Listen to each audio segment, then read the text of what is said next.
Karena cara berpikir Islam itu gampang. Jadi hadhil alam, alam raya ini berstatus maujudat. Maujudat itu punya eksistensi. Tentu kalau al-maujudat logikanya khalaqaha maujudun, harus diciptakan atau disebabkan oleh hal yang maujud. Karena maujud ini maujud berstatus pencipta, maka harus digelari maujud yang super. Nah, super ini dalam bahasa Islam disebut wajibil wujud. Sehingga perdebatannya Islam itu kalau ketemu orang ateisme itu aturannya jelas, am khuliqu min ghairi syai'in. Kalau kalian mengatakan alam raya ini dimulai dari ketiadaan, berarti sama juga kita mengatakan ada wujud, ada eksistensi yang disebabkan oleh ketiadaan. Berarti nanti kan jadi kacau, logika ini kan kacau. Makanya disebut fi jadalil Quran. Maka saya kalau ngaji berkali-kali cerita, dulu ada orang namanya itu Jubair bin Mut'im. Jadi ada namanya Muhammad bin Jubair bin Mut'im, itu bapaknya dia itu min dahiyatil Arab, orang Arab paling cerdas. Saking cerdasnya dia sampai jadi delegasi ketika mau membebaskan tawanan perang di Badar. Jadi perang Badar intinya menang Nabi, yang kalah ditawan, namanya Asra Badrin, tawanan-tawanan perang apa? Badar.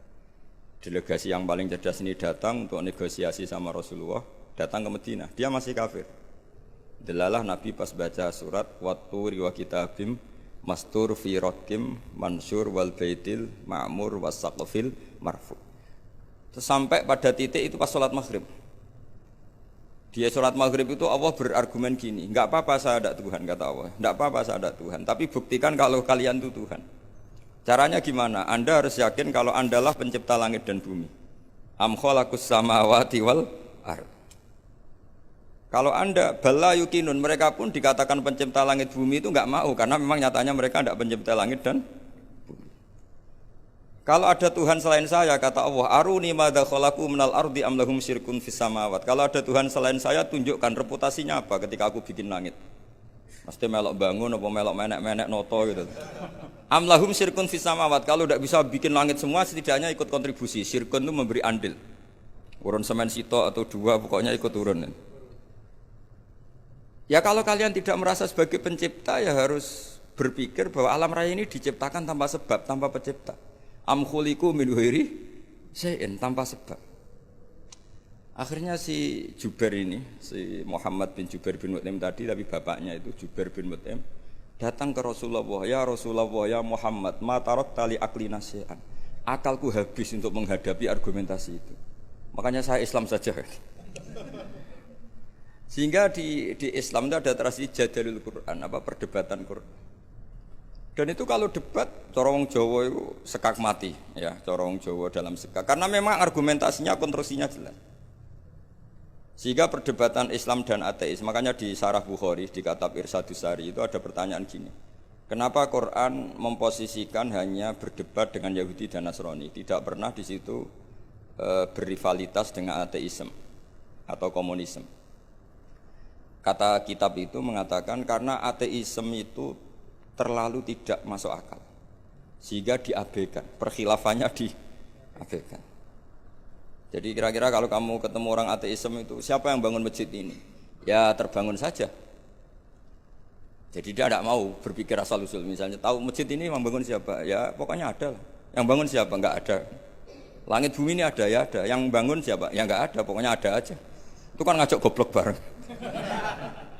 Beda dengan orang Kristen Trinitas, ya kan lumayan, mungkin salah tapi kan lumayan. Tuhan berapa? 3, ya lumayan, masih ada sebabnya, masih menyebut sebab. Meskipun ada pertanyaan berikutnya, setelah 3 itu yang paling top siapa? Karena dijawab 1 Tuhan Allah atau siapa. Tapi yang jelas itu masih ada lumayannya, karena menyebut satu faktor bahwa maujud harus disebabkan oleh maujud yang lain. Karena maujud pencipta itu pencipta, maka statusnya di mana-mana pencipta itu harus wujud lebih awal ketimbang yang diciptakan. Maka kita sifati Tuhan itu siapa? Al-awwal, zat yang pertama. Atau dalam bahasa keseharian disebut Al-Qadim, zat yang pertama. Karena yang menciptakan itu super, maka enggak boleh terkalahkan. Maka disifati Al-Baqa atau Al-Akhir. Karena kalau dia terkalahkan artinya tidak super. Maka disifati Al-Awwal, Al-Akhir. Karena wujudnya ketika enggak ada apa-apa, maka Tuhan ini harus bersifati qiyamuhu binafsi. Kalau dalam bahasa Quran disebut Al-Qayyum, yang berdiri sendiri, yang eksistensinya tidak butuh makhluk lain atau perangkat lain. Karena kalau butuh perangkat lain berarti pertanyaannya Allah dan yang dibutuhkan dulu mana? Dulu Allah. Tapi kan dia tidak bisa hidup tanpa yang dibutuhkan. Berarti dulu mana? Dulu yang dibutuhkan. Kalau dulu yang dibutuhkan ya ini saja yang Tuhan kan lebih dulu. Nah, makanya itu enggak boleh, harus dikatakan Al-Qayyum. Maka dalam ayat kursi disebut Allahu la ilaha illa huwal hayyul qayyum. Terus la ta'khuduhu sinatu wala naum. Allah itu enggak boleh ngantuk, enggak boleh tidur. Nanti kalau kamu maksiat nunggu pas Allah tidur kan jadi masalah itu. Nah, jadi kalau maksiat jam segini kenapa? Kan Allah pas tidur. Kan kacau. Itu jadalil Quran. Jadi Quran itu kalau bikin logika itu gampang, mudah. Sehingga untuk menentukan Allah sebagai Tuhan itu Allah sering memaklumatkan diri. Kalau kamu ngaku sebagai Tuhan, aruni madza khalaqu minal ardi, tunjukkan ke kami. Aru itu dari kata ari, aria, aru. Jadi tunjukkan ke kami. Madza khalaqu minal ardi, reputasi Tuhan-Tuhan kamu itu ikut apa ketika bumi tak ciptakan? Lalu reputasinya juga ketika langit tak ciptakan, reputasinya apa? Maka Allah dalam surat Kahfi juga ngendikan ma asyattuhum khalqas samawati wal ardi wala khalqa anfusihim. Bahkan saya tidak menemukan mereka, tidak menyaksikan mereka ikut terlibat menciptakan langit dan bumi. Bahkan mereka tidak menciptakan diri mereka sendiri. Misalnya Isa atau Yesus, dia sendiri tidak bisa menciptakan dirinya sendiri. Lalu kok jadi Tuhan itu gimana? Sudah gitu tanggal lahirnya jelas di bumi. Berarti dulu mana? Bumi. Jadi kalau bumi dituhanin dulu saya, harusnya saya yang jadi Tuhan kan gitu kira-kira seperti itu. Jadi argumentasi Quran itu jelas. Makanya disebut ma asyattuhum khalqas samawati wal ardi wala khalqa anfusihim. Lah itu oleh ulama dibabkan namanya babu jadalil Quran. Bab Quran melatih kita berargumentasi. Dan itu banyak di hadis-hadis. Nabi itu punya sifat selain sidik, amanat, tabligh itu punya sifat fatonah, kecerdasan. Kecerdasan maknanya kecerdasan menjelaskan kebenaran. Dan itu Nabi kalau menjelaskan mudah sekali. Sangat-sangat mudah. Bukan sekedar mudah, sangat-sangat mudah. Karena sahabat itu ya punya mindset. Mindset itu cara berpikir. Kita semua juga punya mindset. Tapi kadang mindset itu salah. Seperti saya misalnya, saya ini di kursi berarti terhormat apa enggak? Ya enggak jelas. Melihat saya di atas kayak terhormat. Tapi melihat disuruh-suruh Pak On itu enggak keren sama sekali.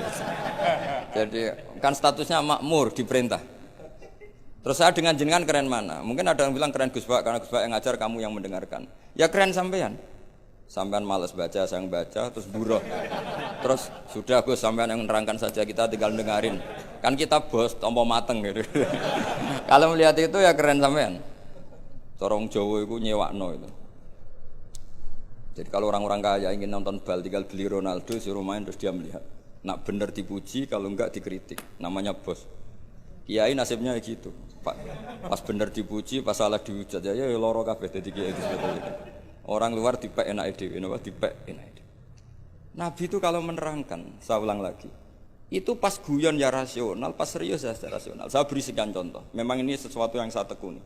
Saya punya kitab namanya Mizahun Nabi, guyonan-guyonan Nabi. Nabi itu kalau menerangkan kebenaran, sahabat ya punya mindset. Saya ulang lagi punya mindset. Misalnya Nabi pernah ngendikan idzal taqal muslimani bisayfihima fal qatil wal maqtul finnar. Jika dua orang muslim bertarung sama-sama pedang bawa senjata, maka yang membunuh maupun yang dibunuh sama-sama masuk neraka. Masuk neraka loh ya, tidak ada jaminan abadi apa enggak karena ini orang muslim, tapi istilahnya masuk neraka. Terus Nabi dibantah sama sahabat, ya Rasulullah hada al-qatil fama balul maqtul. Oke, kalau pembunuhnya masuk neraka kita terima, tapi kalau yang dibunuh dosanya apa kok sampai harus masuk neraka? Nabi jawabannya itu simpel sekali. Innahu kana harison ala qatli sahibi. Dia itu nasibnya maktul, tapi komitmennya atau mentalnya qatil. Coba, ketika dia terbunuh itu kan faktual, faktanya terbunuh, tapi mentalnya pembunuh. Cuma nasibnya saja sial, terbunuh, tapi mentalnya pembunuh. Karena dia ketika duel ya sama-sama ingin. Nah karena mentalnya pembunuh, maka dia tetap masuk neraka. Makanya saya berkali-kali bilang, kalau ada orang rebutan istri, zaman pacar rebutan kalah, tidak usah disakeni. Mentalnya juga perebut. Cuma kalah saja gitu. Itu Rasulullah segampang itu menerangkan. Sahabat akhirnya nerima, oh iya ya ternyata yang maktul, yang terbunuh mentalnya juga pembunuh atau qatil. menerima sahabat. Nah, beda dengan, makanya terus secara fikih diterangkan kalau maktulnya tidak bermental pembunuh, ya beda kan, berarti tidak saling ingin membunuh. Jelas ya, makanya sahabat dijelaskan oleh Nabi, innahu kana harison ala qatli sahibih, dia sebetulnya sangat berkeinginan, harison itu berkeinginan sangat membunuh saudaranya. Nah karena keinginan itu berarti berstatus qatil. Cuma nasibnya maktul. Berarti maktul itu status nasib. Tapi status dia tetap qatil, pembunuh. Nah karena statusnya pembunuh, maka dia tetap masuk. Saya beri contoh akurasinya Nabi dalam ngendikan, meskipun pas guyon. Makanya Nabi ngendikan, saya ini Nabi. Pas emosi yang ngendikan benar, pas santai yang ngendikan benar, bahkan pas guyon pun ngendikan benar. Kalau kita kan enggak, kalau emosi kan tidak terkontrol. Kalau Nabi itu enggak, ketika emosi pun masih terkontrol. Termasuk pas guyon. Masyhur itu di beberapa kitab hadis, ada seorang sepuh main ke Nabi, kalau sekarang kira-kira jam 4 itu atau jam 5. Terus beliau ketika konsultasi hukum sama Nabi tergesa-gesa pulang. Ditanya, kenapa kamu tergesa-gesa pulang? Tadi saya kesini jalan kaki ya Rasulullah. Sehingga kalau saya pulang agak sorean, nanti saya keburu huru bisamsi, matahari terbenam.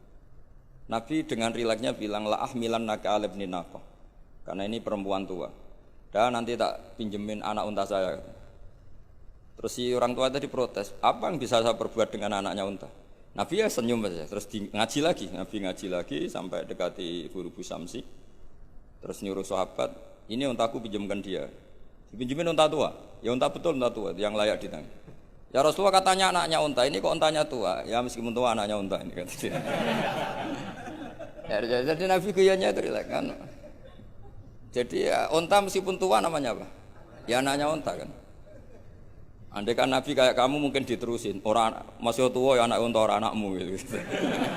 Tapi Nabi tentu tidak akan ngendikan buruk gitu. Jadi Nabi guyon aja masih. Itu kan mengundang orang tawa tapi ya enggak bohong. Coba unta itu anaknya siapa? Meskipun tua. Tapi pikiran kita kan kalau anaknya unta itu kecil, yang nyuruh gitu itu siapa? Makanya dalam dunia kiai itu suka kelakar. Memang itu bagian dari kiai. Mungkin kalau orang yang nggak ngerti dunia kiai, saya ini anaknya kiai, cucunya kiai, buyut-buyut saya kiai. Jadi kelakar itu kayak kewajiban. Dulu kalau kiai di kota sebagian itu iskal. Banyak kiai kota yang tanya saya, kenapa Gus kiai alim itu kok seneng guyon? Saya tanya, kamu tanya apa gugat gitu? Kalau tanya tak jawab, kalau gugat enggak gitu. Tanya Gus. Begini cara berpikir kiai ini, maaf ya ini mungkin beda. Kalau adat kiai itu gini, masyarakat itu kan menyimpan segudang pertanyaan agama.